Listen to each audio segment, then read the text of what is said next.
the tradition of this DIM Diplomatic Evenings, we have a discussion, a meeting with an ambassador. Today we have this possibility, and we have Claudiu Crăciun who moderates this discussion.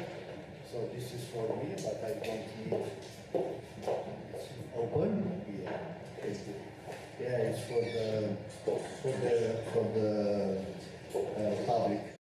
Okay, so we have the possibility to have this debate. Ambassador have just 1 hour and a half. So we have a short presentation, and after that some question, and Claudiu Crăciun, the director of the Political Science Department, have the moderation. Claudiu, please. Thank you very much for the support for this series of events. And for me, it is a special occasion because I owe a lot to the British education system. It was part of my education. I was a student at LSE, and not only that, I got a scholarship, Chevening scholarship, way back. In the meantime, Romania was considered to be a consolidated democracy member of the EU, and part of the support was not there anymore. But it was a truly important opportunity for me, and I know that you also, many of you, are eager and curious about the opportunities that the UK has for you. And Your Excellency, thank you very much for taking your time. I mean, it is a very busy period to be in Bucharest as the ambassador of UK, I guess. With all the summits, and you've seen it last week. And you have a long career in the service of UK, but also in the service of the EU. Yes. And that positions you in a very good, I would say, place to look at this relationship between UK and the EU, as well as to the relationship of UK with Romania, which is a long relationship. My colleague Bogdan mentioned that he was taking a British engineer last week to see some of the largest irrigation infrastructure that was built during communism with the support of British engineers. And I just remember that I finished a book 2 months ago. It was about British engineers actually building the first railway. Mm-hmm. Started in what was the Ottoman Empire and then finished in what became the Kingdom of Romania. Mm. So your involvement in the infrastructural development of Romania is quite outstanding. The Sulina Canal as well. Yes, also that. Yes. I didn't read the book about it yet. Not yet. But it's on there on the list. And your career, a long-standing career, started actually in the Department of Transport. It did. You're going to make me feel very old now if you go back to 1994. Not going to stay here. But Mr. Portman had several postings, and I have to say that one of the most important from the point of view of this discussion is that between 2015 and 2019, he was head of East Stratcom Task Force for the European External Action Service in Brussels. This East Stratcom actually is very topical because it dealt with the hybrid threats and disinformation coming from a country that you might know its name, Russia. And not only Russia, it was... Well, it was mainly Russia. It was mainly Russia. But as you recall, 2015, 2016, there was a big shock for Europeans and for British citizens as well. And we are living in a new world after that event. But still, and I will try to end it here, still increasingly UK and EU are somehow bound to find a way to cooperate still further, even more than we did immediately after Brexit. For example, the agreements in education, the Erasmus program, I think UK just rejoined soon, and this is great news. So, you know, being at this intersection of so many important processes and many stakes, I would kindly ask you to reflect on them for roughly 20-30 minutes maybe, and then take questions from you. Thank you very much for being here with us today. Does that work? Yes, it does. You're very welcome. Well, it's lovely to see you all, lovely to be here. So you've certainly touched on a few things that I will cover. I'm very happy to talk a little, well, happy is maybe not the word. I will talk about Brexit a bit. I will certainly talk about education, as you mentioned. I'll talk a bit about Russia and the challenges we face in the security field. And thank you for the CV introduction. Maybe the one thing I would add to my CV, which is very important, is that 21 years ago, I was in Brussels chairing the enlargement working group that negotiated the accession of Romania and Bulgaria to the EU. So I was coming to Romania in sort of 2004, 2005, and that's one of the reasons why I wanted to come back here as ambassador, to see how Romania had developed and prospered as a member of the European Union. So I will just set out a little bit the breadth of our strategic relationship, covering security and defence, commercial fields, the relationship in Europe. And then I wanted to delve a little bit more into the question of migration in particular, because I think it's such a topical issue still in the UK. It was an issue around Brexit. It's not gone away as an issue in politics in my country. And I think it's really important that we talk about both irregular and regular migration, legal and illegal, and clearly differentiate between the two, because the challenges come when the two become conflated. So I will come back to that. But I wanted to start with the bigger picture of our relationship, because before I arrived, actually, in 2023, we signed a strategic partnership for the first time between the UK and Romania, recognizing both the breadth and the depth of our relationship. And that is a publicly available document which shows the enormous range of things we do. But to simplify, I think you can break it down into kind of three areas, really. And the first area is the security and defence relationship. And I think that is probably the most important part of my work now. And that is primarily because we're NATO allies, but in recent history it is because of the challenge posed to us by Russia's invasion of Ukraine. And it's very clear what Russia's intentions are. It's to redraw the map of Europe by force. It's to re-establish spheres of influence as a principle of diplomacy, whereby the biggest countries have more rights and a greater say than smaller neighbours. And it's to undermine the rules-based international system that we set up in 1945. And that's a threat to Romania and to the UK and to all democratic countries.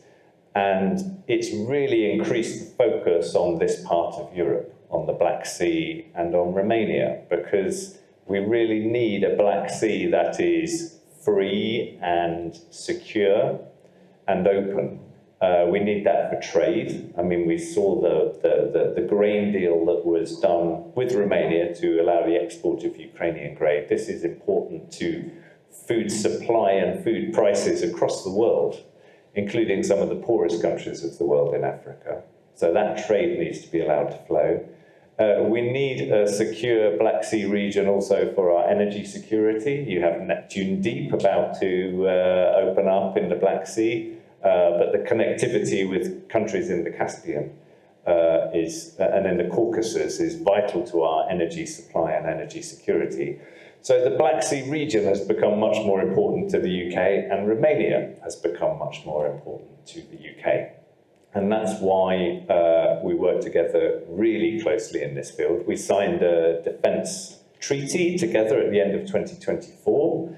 Last year, there was a huge NATO exercise called Exercise Steadfast Dart, and the biggest contributor by far in terms of troops and vehicles was the UK. Right now, you have the RAF, Royal Air Force, back in Romania with their Typhoon jets, policing the border of Romania and the eastern flank of NATO to track, monitor, and if necessary, intercept those Russian drones that are unfortunately too often straying across the Danube and into Romanian territory. And that's why also the British defence industry is keen to partner up with Romanian colleagues as well.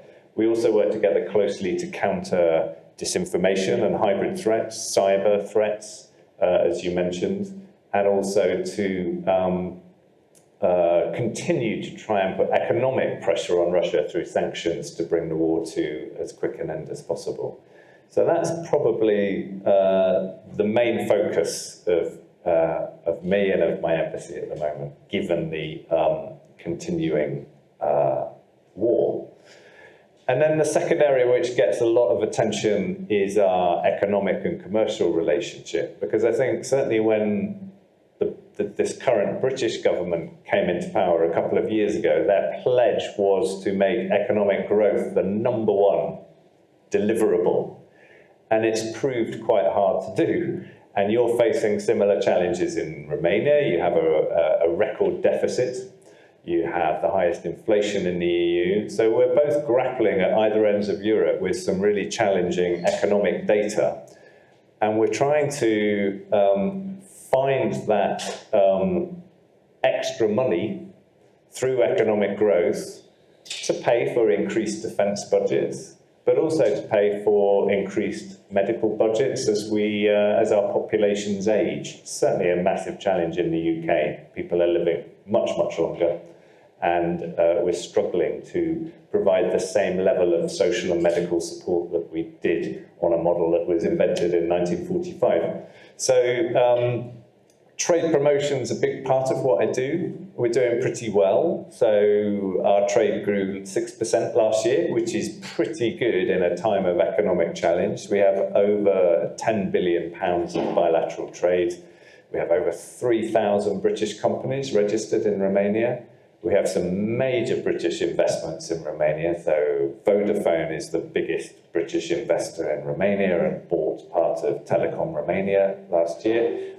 We have big green energy investments as well, especially in onshore wind. But you see more Romanian investments in the UK as well, a really thriving IT sector. And we're seeing Romanian IT firms set up and register on the London Stock Exchange and do really well. But then in the leisure industry as well, you probably all know Therme, right? The big spa thing just to the north of Otopeni. So Therme are building at least 3 big centres in the UK, and we did the groundbreaking on their Manchester centre last September. Each of those centres have a value of about £500 million and are going to be employing thousands of people in the wider British economy. So it's really important to emphasise that trade and investment relationship is going in both directions.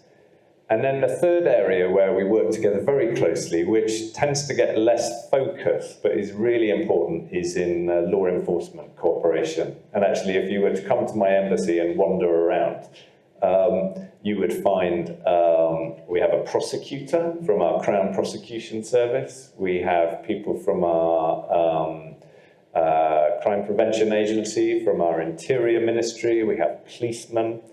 And why are they all there? They're all there because we have a really substantial cooperation to fight organised crime, to fight smuggling, financial crime, drugs, firearms, etc. And that is a bit of diplomacy that is less visible, but really growing.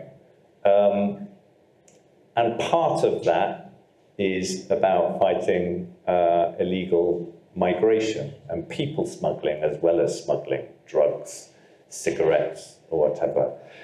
So that's why I wanted to talk a little bit about migration, and as I said, to differentiate between the illegal and irregular migration, which is such a political and social challenge, and the regular legal migration that we encourage and want to see. And so let me talk about the illegal and irregular side first. So that sort of takes us back to Brexit a bit, because I think that one of the key drivers of Brexit was a feeling of loss of control over our own borders and over who lives in our country from a large section of the British population. There were other reasons. I mean, I worked in Brussels for 12 years, right? So I've kind of got skin in the game. And it was obvious that a lot of British people felt that the UK had always been a net contributor to the EU rather than a recipient, and they were concerned about the size of the EU budget. It was clear that a lot of British people didn't like the idea that we took rules from a different organisation. But I think the thing that really pushed us towards Brexit was the question of migration. And there was a lot of disinformation around the time of the Brexit referendum, you know, scaremongering that Turkey was about to join tomorrow. I mean, I lived in Turkey for 4 years, and I did the accession negotiations with Turkey, and the one thing I can say is that they're not going to join anytime soon. But this was sort of really flagged up as a concern and manipulated a bit, I think. And the story continues. If anyone thought that Brexit was going to solve some of the British public's concerns about migration, just look at the UK tomorrow. This conversation, I think, continues in an as animated a way as it ever did. And the Brexit Party has become Reform UK, which is doing extremely well across local elections in the UK. And Nigel Farage is as influential as he ever was. And it comes back to a large percentage of the UK population having these concerns about migration. And the key challenge at the moment is around the issue of small boats, right? So small, dangerous, cheap, flimsy dinghies crossing the English Channel from France to the UK. Now you may say, and a lot of people say, this is a tiny issue, but it's a totemic issue. And just some of the stats I have here. So in 2024, which was the most recent year that we have definite data for, so 37,000 people arrived on UK beaches in small boats. So again, a population of 65 million, that's tiny, but it's not nothing. 37,000 people is quite a lot. And so far this year, we know that that figure is 25% higher.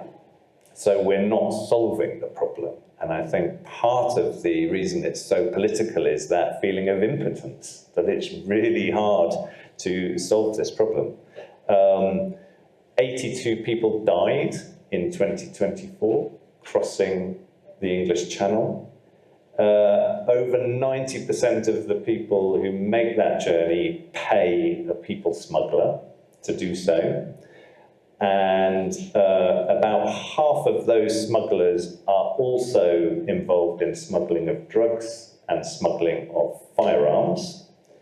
And then of those people who arrive in the UK, around a third of our total asylum applications in the UK are made by people who arrive on small boats. So that's why this is still such a major political issue in the UK, and why we have such a focus on strengthening our borders, on disrupting the people smugglers, and on stopping dangerous journeys which cost people's lives. And that is a focus of our cooperation here in Romania, right at the other side of the continent. So, for example, a lot of those small boats are made in China, and they are shipped all the way from China to the UK, and they will come across the Black Sea into the port of Constanza, for example, and find their way all the way up to Calais. So, for example, one small thing we did recently was sniffer dog training with the Romanian border police in Constanza, so they can actually identify small boat parts and stop them making their journey all the way to Calais. But we have a lot of cooperation with the Romanian border police, a lot of intelligence sharing and information sharing to try to prevent this. Another area we work together is in the multilateral field in the Council of Europe. And we've actually just recently agreed that we need to address the European Court of Human Rights involvement in this issue. That's another great sort of Brexit-related issue, because the ECHR was completely conflated with Brexit during the Brexit campaign, and it just revealed how little people know about what is an EU institution and what isn't. So our concern over the European Court of Human Rights is not that we want to leave it or undermine it, but that the case law has really kind of moved on in a way that we think the court has to catch up with it. And a lot of this is around Article 3 of the Convention, which is around human and degrading treatment. So, for example, we found that people come to the UK and may commit a crime, and then we may want to remove them from the country because they're criminals. We found that the court will get involved and say, for example, if you're removing that person to a country where the prison conditions are not as good as the prison conditions in the UK, that's degrading and inhuman treatment, and you can't do it. And that's just a bit ridiculous, because I'm not saying our prisons are very nice places, but they're probably among the better in the world.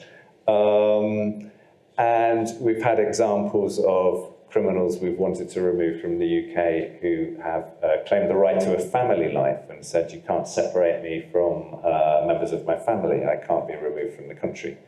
And again, we've sort of felt that at times the court is beginning to favour the perpetrator of a crime more than the victim of a crime.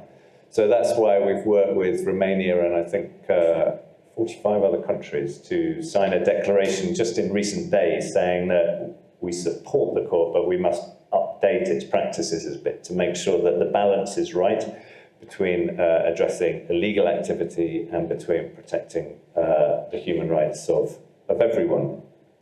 And then the other area I wanted to touch on with specific relevance to Romania is the question of modern slavery and human trafficking. Because we have an enduring challenge, both our countries. Unfortunately, there is a continuing stream of people trafficking, often girls and young women, but young men as well, from Romania to the UK. Unfortunately, the UK, along with Germany, tends to be the top destination, and unfortunately, vulnerable Romanians tend to be one of the most common nationality.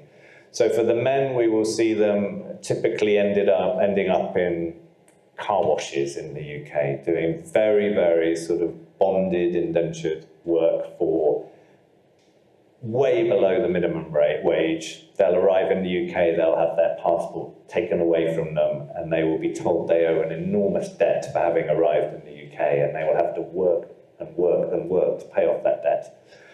For the girls and young women, I'm afraid it tends to be overwhelmingly prostitution, and it tends to be overwhelmingly Roma from rural areas in Romania, who are again attracted by promises of rich boyfriends or modelling contracts and the like, and exactly the same thing happens. They arrive in the UK, their passport is taken away from them, they're told they owe thousands of pounds and they have to pay back that money by going into prostitution. And it's a difficult subject to talk about, and we've faced some social resistance talking about it, but I think we've made huge progress with Romania over the last couple of years, because this is not about one country blaming another country. It's about recognising that we both have an equal challenge and equal responsibility. Sure, Romania is a source country, but it's British people who are demanding these services, so we are the destination, we are the pull factor. So what we've done is spend £1.5 million in projects over the last 2 years, and that money will continue.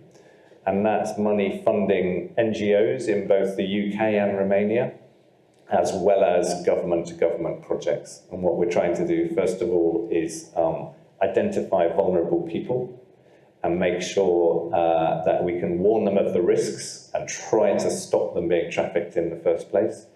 Secondly, we try to rescue them when we know that they are in these situations in the UK. So we will try and work with the police to rescue them and to identify the criminals and arrest them. And then thirdly, really important, is reintegration and making sure that if they come back home, they have the support they need to either continue their education or find a job, so that they don't fall into the same trap again. And I remember going to a women's shelter in Iași very soon after I arrived, and it was heavily guarded. And when I went in, the first thing they asked me to do is to leave my phone.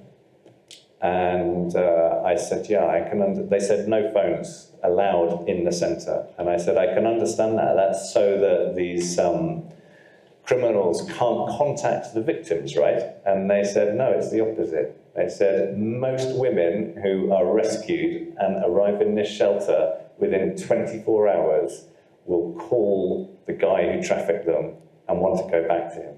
That is the level of kind of psychological dependency that's being created, and they try to break that by removing their mobile phone communications. So that's really a huge important bit of what we do, and something that I'm really personally committed to making progress on. So that's the sort of range of things we're doing to tackle irregular and illegal migration and trafficking. But I did just want to touch on the good side, the legal side as well. Because I think you can't have a conversation about the UK-Romania relationship without talking about the Romanian diaspora in the UK. So opinions vary on the size, but statistically, we know that there's 1.3 million Romanians who certainly have the right to live in the UK. Whether they're all there right now is another question, but we're pretty confident there's over 1 million Romanians in the UK. I am told that the second most spoken language in London is Romanian, after English. And I'm told that the third most spoken language in the whole of the UK is Romanian. And does anyone know what the second most? If the first is English, what do you think the second most spoken language is? No idea? Welsh. There you go, which I didn't know. So English, Welsh, and Romanian, incredible. We had local elections, as I said, a couple of weeks ago. Just in London, there were 60 Romanian candidates for the local elections. And in the UK in general, there were over 100 Romanians candidating in our local elections. The really interesting thing, in London, out of those 60 Romanian candidates, 40 were candidates for reform, which is really interesting, right? So I'll let that sink in. I think the Romanian diaspora in the UK plays an incredibly positive role. They're absolutely dominant in our construction industry, extremely present in our health sector, growing importance in our IT sector and our services sector. And in fact, I'm popping back to London at the beginning of July. There will be the first ever report on the Romanian diaspora in the UK. It's being prepared by a group of Romanian academics in England, and it will try for the first time to properly map where do the Romanians live, what jobs do they have, what's their economic and social contribution, what are some of the challenges that they face. So I'll be going over to our Parliament on the 2nd of July to launch that report. And then let me just say a word about education as well, as we have a chiefening scholar among us. I know that one of the consequences of Brexit was that for most people, studying in the UK became a lot more expensive. And that's something that we have tried to address through a couple of schemes. First of all, here in Romania, we've been setting up closer partnerships between British and Romanian universities. So, for example, recently I was in Timișoara to launch a joint MBA between the University of West Timișoara and the University of West London. And the idea is that a Romanian student can go to Timișoara University and study and get 2 degrees for the price of one. One from Timișoara and one from a British university. So that's one way of making British degrees more accessible to Romanian and international students. And the other is, as you said, the decision by the UK to rejoin Erasmus next year, which was a major change of policy, I think. We are paying a lot of money for it, but we've decided that that's a good thing to do in the interests of increasing connectivity between young people and students between the UK and the EU. And I really hope, and I'm going to work hard to try and make sure that the UK-Romania link is one of the most active in Erasmus. But we want to do more with the EU. I was having dinner actually on Saturday with Roxana Manzatu, your EU commissioner, who was very active in getting the Erasmus deal over the line.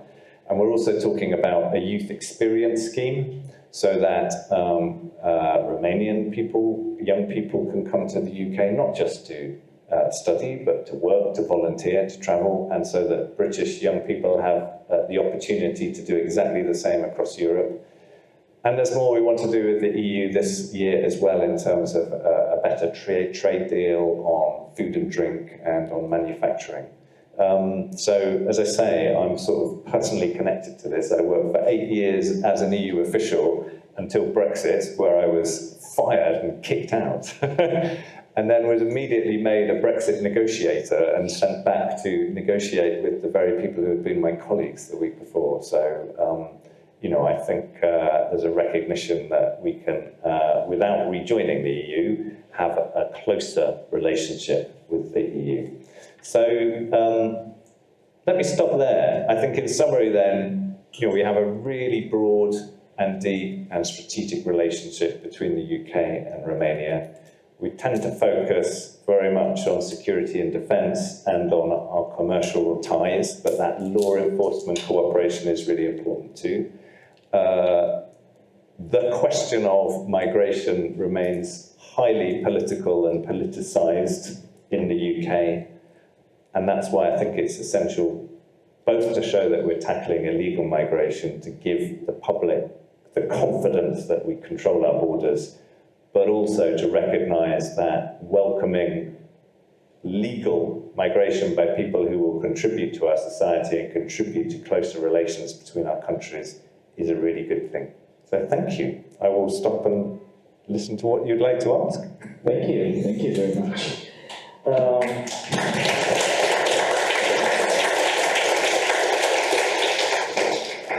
So reading your resume, it's written here, you're Director of EU Exit, you're the Directorate in your Ministry of Foreign Affairs. And somehow my eye slips and I keep seeing EU Return Direction or unit. So maybe you'll have the chance to be in that unit, the return unit. Who knows? The public opinion kind of is more or less leaning towards possible rejoining. So we might see it in our lifetimes, maybe. Yes, before you can capture your ideas and breath, let me say welcome to our young colleagues and friends from the Embassy of Norway and the Netherlands. We have the ambassadors visiting our university, and I'm glad that I see you coming back for this kind of discussion. And before taking comments and questions, let me thank the team of the Center, the Center for International Development and Migration, WANA, and the other students. This is a kind of a student-run center, and they have many interesting projects, including podcasts. I hope you'll be in the next edition. Do you have questions, remarks? Please don't be shy.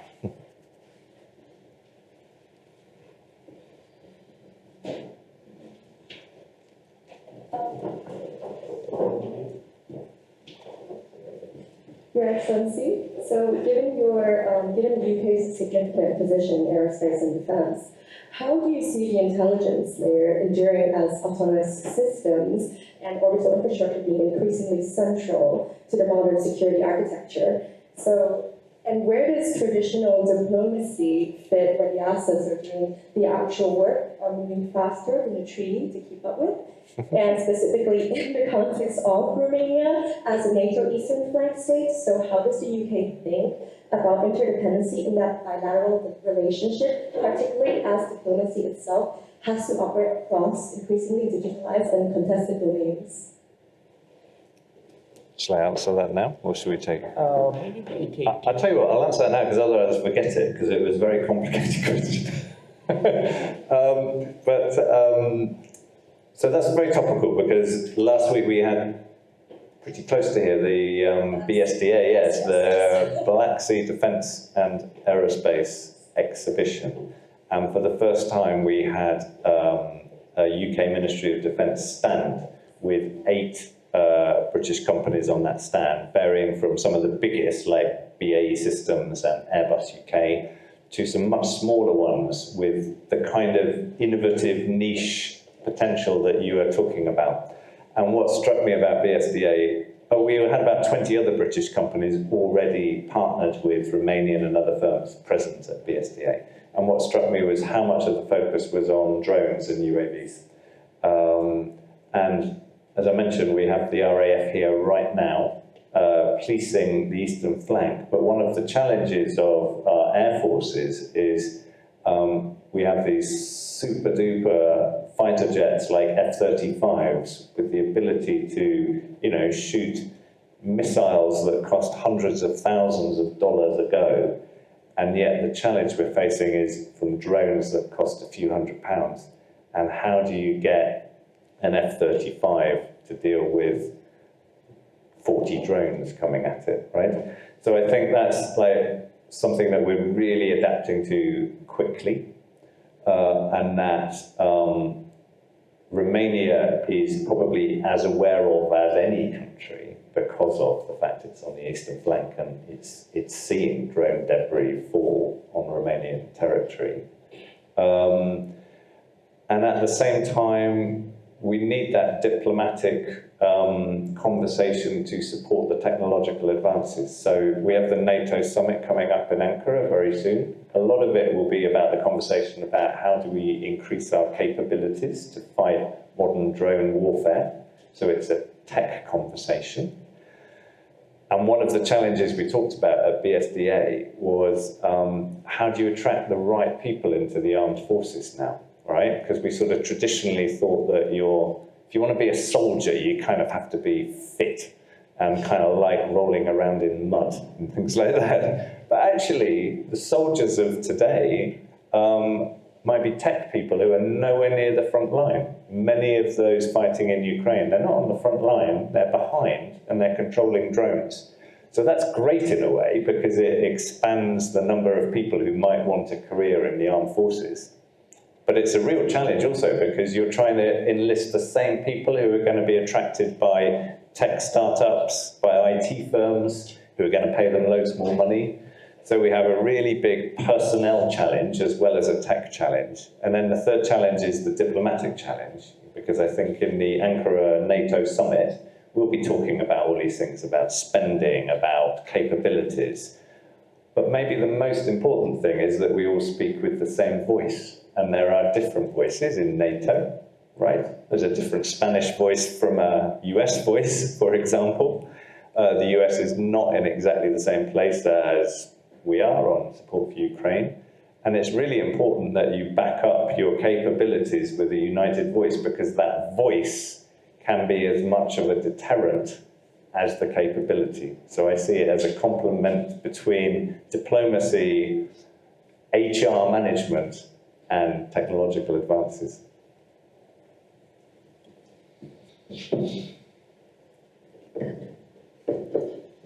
because we are in an educational setting, and we are part of the political science department, I want you not to read something, but to listen to something.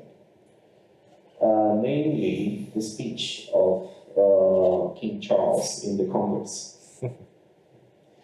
Because you will realize what does hundreds and hundreds of education and legal instruction and democratic tradition. You can see it all there. And it's communicated to the Congress on a very friendly and constructive tone. At the same time, there are things that they can never be negotiated. And UK is in a good place to also draw some lines in defining democracy, defining rule of law.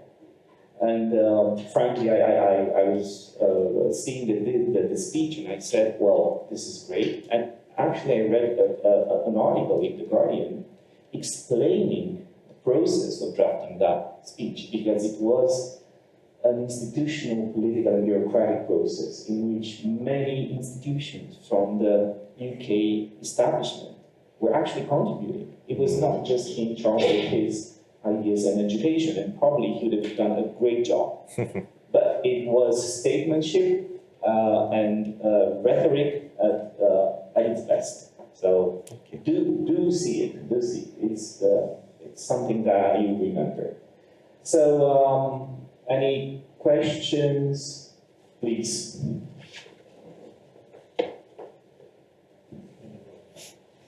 Okay, thank you for your presentation. Very interesting. I learned a lot about Romania and the British relationship.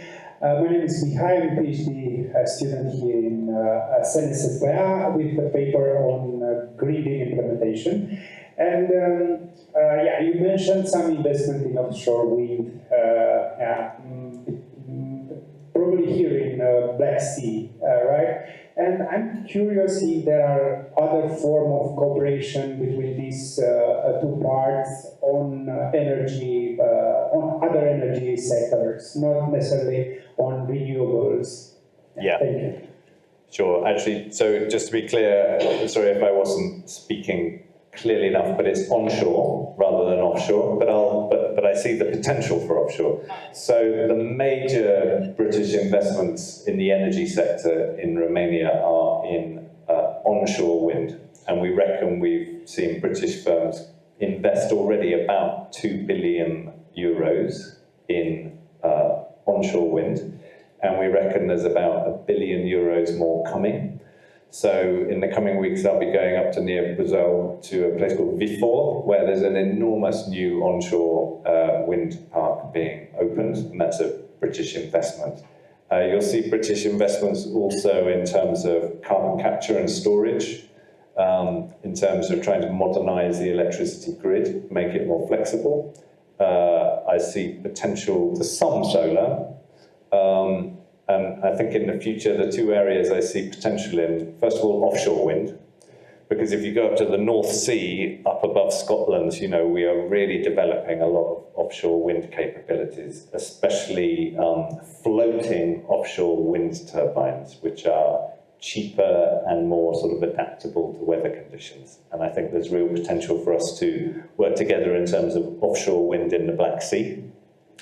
And the other area is nuclear, especially in terms of small modular reactors. So we've just agreed in the UK that Rolls-Royce will start building our new generation of small nuclear power stations, and they're called small modular reactors because the idea is instead of these massive things like Czernowodza, they're much smaller. You build a lot of them in a factory, and then you kind of can build them and construct them much more quickly and much more cheaply. So we're beginning to do that in the UK. Rolls-Royce has already won the contract to do the same in the Czech Republic. It's negotiated to do the same in Sweden. And I think that is another potential part of the energy mix in Romania and a potential way hooking up together on nuclear as well. Thank you. One thing that crossed my mind was related to the European political community. We know that we have this format, large format for those who have I would say, special relationship with the EU. Do you think is that kind of format, is it enough to cover the relationship of the UK with the EU, or do you see something that is more developed, more advanced, more far-reaching, I would say? No, I think it's useful. I mean, I think in terms of security and defence in Europe, it's still NATO that matters most to us. It's NATO that has the capabilities, and we still can't defend ourselves without the US contribution. And there's no point in kidding ourselves about that. So that's why actually we found ourselves agreeing with President Trump when he says NATO should do more for, Europe should do more for its own security. Actually, it should. And that's why we are all spending more on defence. So I think NATO is the most important for us still. I think the European political community has been really helpful. And we've found that we have really important discussions there. So when we hosted the EPC 2 years ago, I think the flagship thing that came out of the UK's European political community meeting was this work on the shadow fleet. So we recognised that Russia was continuing to export a lot of oil and gas by evading sanctions, by using unflagged vessels. And the work that we've done as allies in the EPC to track down and prevent that export of Russian energy has had a really significant effect on Russia's ability to finance its war. We reckon its cost, overall, we reckon that sanctions and action against Russia has probably sort of shortened the war by at least 2 or 3 years. So we don't know how long the war will be, but when it ends, it will be 3 years shorter than it would have been because of the shadow fleet.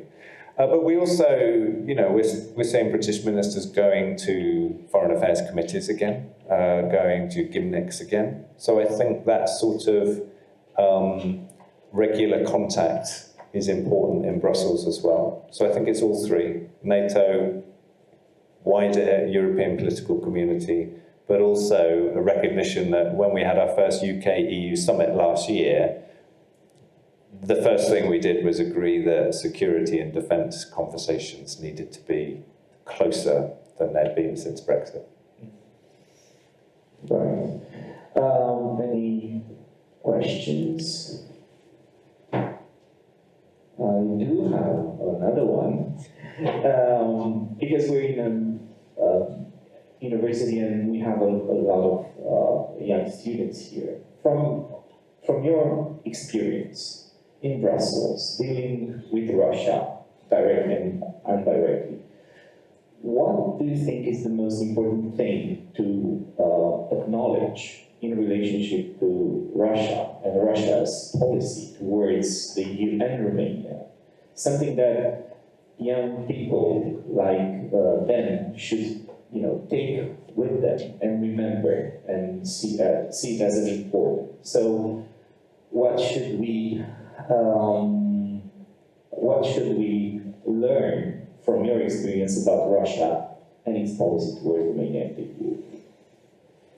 Yeah, gosh. Well, as I said in my earlier remarks, I mean, Russia's intentions are clear in terms of changing the map and changing the rules and not playing by the rules. When I worked in Brussels and led this team looking at Russian disinformation and trying to track it, analyse it, and raise awareness about it for the first time, really, we found immediate kind of pushback from Russia, and they're starting to use this word Russophobic, which had never been used before Russia invaded Crimea, interestingly. And then suddenly we were all Russophobes for calling out the fact that it had occupied another country's territory. Actually, the team that I had working for me in Brussels were as far from Russophobic as you could get. They were people who had studied and lived and worked in Russia, who spoke the language fluently, who loved Russian culture, but were just deeply saddened by Russian politics. And I think what struck me back then was something that I'm afraid has only got much, much worse, was that I felt that Russia there was a whole new generation of Russian young people being brought up to distrust the West and to feel that we were Russophobic and that we were out to get them. And I thought this was a sort of tragedy in the making. And now fast forward to today, and the control over freedom of speech, and the kind of indoctrination of young people in Russia, it's way worse than it was then. You know, it's kind of a pretty depressing thing to view. But I think, you know, in terms of what we have to do, we have to recognize that, unfortunately, Russia will be a threat to us for not just the short term, for at least the medium term. So if you look at the war in Ukraine, the losses that Russia has suffered are enormous. I saw something in The Economist a few days ago. I think it said that 3.5% of the fighting age male population of Russia has been killed, which is an extraordinary demographic challenge. So although Russia's conventional forces have been downgraded and degraded, they are still massive. And Russia's nuclear, biological, chemical, and cyber forces remain very strong. So that's why I think it's really important that at the NATO summit we recognise that, unfortunately, Russia is and will remain for some time the greatest threat to our collective security. And it's why we're so invested in supporting the defence and security of Romania, and why that single policy and single communication from all allies is so important. And I think the message that we need to send is that we should place no limitations on what we have to do to defend and to deter. Thank you very much, and I take the opportunity to remind you that after we're finishing with the formal part, His Excellency is available to talk to you on informal basis. And if there are no other questions, let me thank again. There are two actually. If we take two more questions, and then we'll have to end. The lady. Three. Oh, okay. If you want, you can keep it for the informal part. If not, you're of course welcome to ask them. So, the lady and gentleman. Oh. So there was, yeah, and then there was this, yeah, and here, yeah. His Excellency, regarding hybrid warfare. So I think Russia's most effective information warfare actually doesn't look like propaganda or like narrative laundering. So we could actually see that, you know, with a think tank being like producing with Russia's fingerprints on it, but we can't actually really see that it's from Russia because it's been leaked by intelligence or whatever, so from different sides. So I believe that NATO spent an enormous amount so centering this information itself after it has been like legitimized through like Western institutions. So my question regarding this is that, does NATO have any doctrine for identifying and especially to narrative laundering itself before the seed of information becomes a citation, or are we just fighting the idea that this has already been like after it becomes credentialized?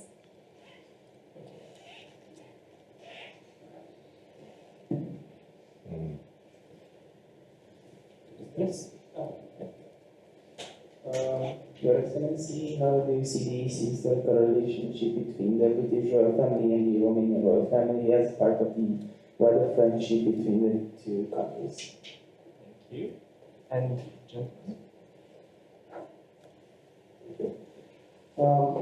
You mentioned about the conflict in Ukraine, and I'd like to ask you, given the long experience of UK in migration, and taking in consideration the political lessons from Brexit, what lessons should Romania learn from UK in order to manage better the migration.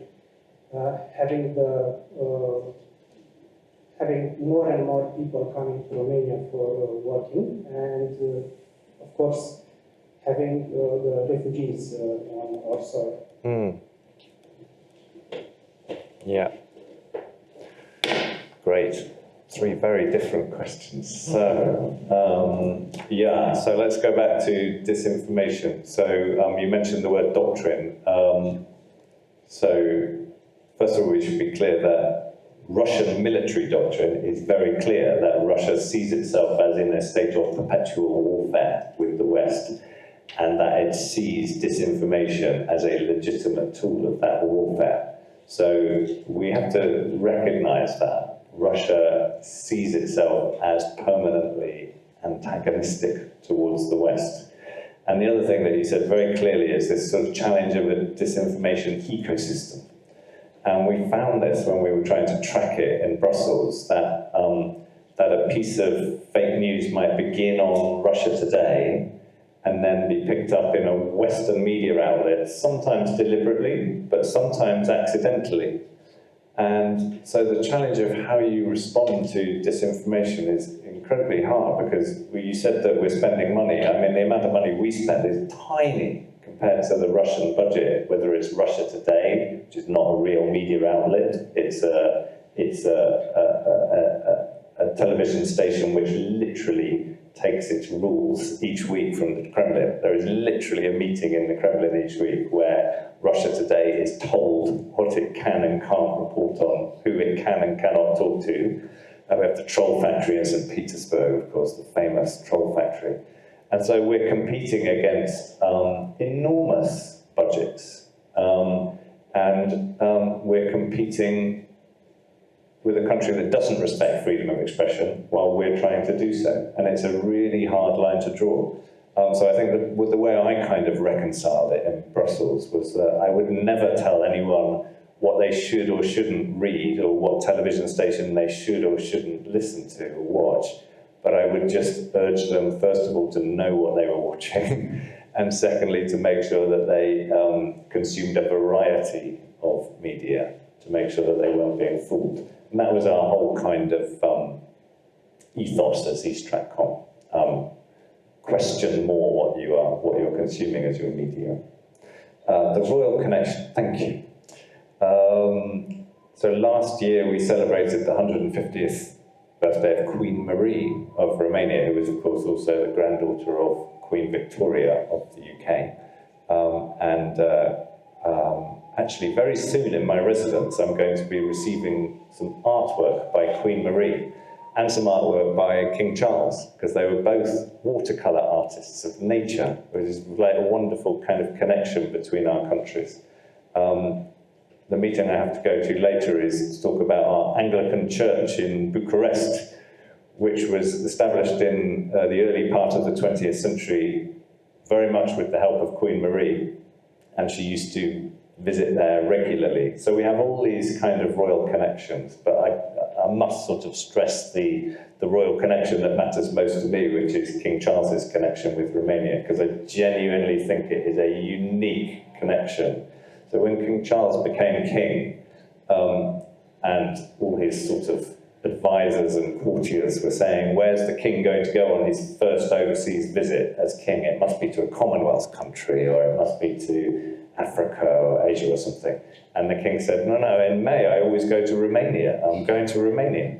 So the fact that he not only has property here, but has foundations and projects here, including one that I volunteer for called the Ambulanța pentru Monumente, which has restored ancient churches in Romania. I mean, the Ambulanța has restored over 200 buildings in Romania, including 40 historic churches.